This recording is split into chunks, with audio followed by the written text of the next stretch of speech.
क्यों यहाँ पे? नमस्कार, मैं प्रतिमा पांडे। आप देख रहे हैं क्लाउन टाइम्स ब्रेकिंग न्यूज़ की खास खबर। आज हमारे साथ हैं वात्सल्य हॉस्पिटल के बाल रोग विशेषज्ञ डॉक्टर दिव्यांग पाठक। डॉक्टर साहब, सबसे तो आपको जन्मदिन की ढेर सारी शुभकामनाएं।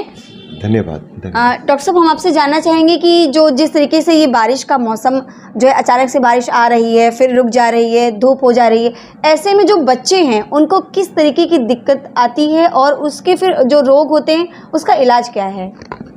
देखिए, अचानक से अगर बारिश जब हो जाती है या बारिश का जब मौसम आता है, तो एक तो वायरल इन्फेक्शंस जो होते हैं, जो सर्दी खांसी या अचानक से जब तापमान बदल जाता है तो उससे वायरल इन्फेक्शन काफ़ी बढ़ जाते हैं। तो छोटे बच्चे हैं या बड़े भी, उनकी भी तबीयत मतलब सर्दी खांसी या पेट ख़राब होना, दस्त हो जाने, ये सब कॉमन प्रॉब्लम्स हैं जो बढ़ जाती हैं। उस समय देखा जाएगा कि बच्चे भी बीमार पड़ेंगे, तो हम लोग को जनरली सिर्फ सिम्टोमेटिक ट्रीटमेंट देके या अगर दिक्कत ज़्यादा है तो उसके हिसाब से इलाज किया जाता है। दूसरी प्रॉब्लम ये भी होती है कि बारिश की होने की वजह से पानी इकट्ठा होने लगता है।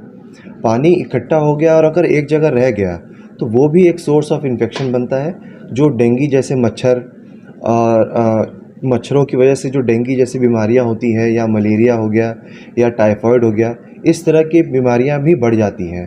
खासकर डेंगू का जो सीज़न है, जो डेंगू को बढ़ावा दिया जाता है, वो इसी वजह से है क्योंकि एक जगह पानी इकट्ठा हो जाता है। तो हम लोग यही बताते हैं कि डेंगू को रोकने के लिए आप अपने घर में कहीं आसपास या अपने इलाके में अगर पानी इकट्ठा हो रहा है तो उसका ध्यान रखें कि पानी एक जगह इकट्ठा ना हो, खासकर आपके घर के अंदर, ताकि मच्छर ना पनप पाए और अपने डेंगू से अपने बच्चों को बचा पाए।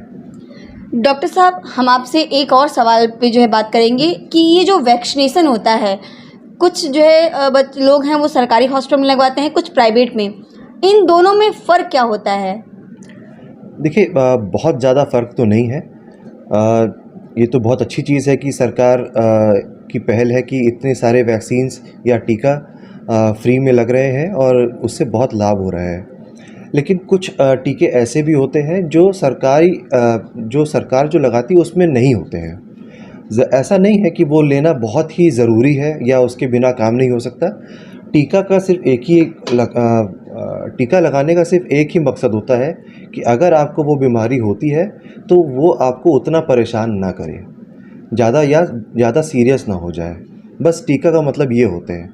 तो सरकार वो टीके लगाती है जो बहुत ज़्यादा मात्रा में बीमारी या जिसको कंट्रोल करना बहुत ज़रूरी है। कुछ टीके ऐसे होते हैं जो सरकार के रेजिम में या सरकार नहीं लगाती है, उनके में क्योंकि वो उतने इम्पॉर्टेंट नहीं है या आपके इलाके में शायद वो ज़्यादा ना हो, क्योंकि पूरे इंडिया को लिया जाता है। जैसे यूपी में अगर देखा जाए तो यूपी में मस्तिष्क ज्वर और इसका बेल्ट ज़्यादा है, वहीं महाराष्ट्र में नहीं है या केरला में नहीं है। तो सरकार तो पूरे इंडिया को लेके चलती है।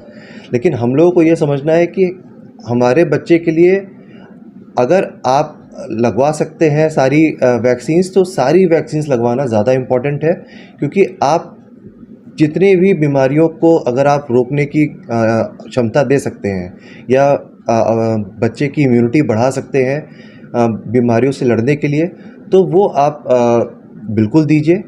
ये इसलिए ज़रूरी है क्योंकि आजकल हम लोग को ये देखने को मिल रहा है कि अब सरकार में वैक्सीनेशन होती है, अब सब लोग सरकार में जाके लगाते हैं, लेकिन कई लोगों को ये पता नहीं है कि कुछ 5-6 वैक्सीन्स और हैं जो लगती हैं या और भी लगाया जा सकता है। तो जो अफोर्ड कर सकते हैं, जिनके पास